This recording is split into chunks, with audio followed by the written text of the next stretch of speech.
अगर मुझे 10 बार भी जिंदगी में नहीं चुना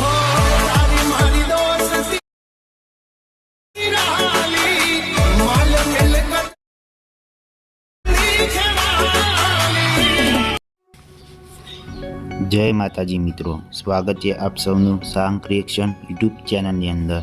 मित्रों, आज आपने इंस्टाग्रामનું જોરદાર એડિટિંગ સ્ટેટસ બનાવતા શીખવાના છીએ। મિત્રો, જો તમને વિડીયો ગમે તો એક લાઈક અને એક સારી કોમેન્ટ કરી દેજો। અને મિત્રો, જો તમારે દરરોજ ઇન્સ્ટાગ્રામના નવા ટ્રેન્ડિંગ સ્ટેટસ બનાવતા શીખવવા હોય તો પ્લીઝ ચેનલને સબસ્ક્રાઈબ કરી દેજો। અને મિત્રો, જો તમારે બધું મટીરિયલ ડાઉનલોડ કરવું હોય તો ડિસ્ક્રિપ્શનમાં અને કોમેન્ટ બોક્સમાં લિંક આપેલી છે। ચાલો મિત્રો, તમારો વધુ ટાઈમ બગાડ્યા વગર આજનો વિડીયો એડિટિંગ સ્ટાર્ટ કરીએ।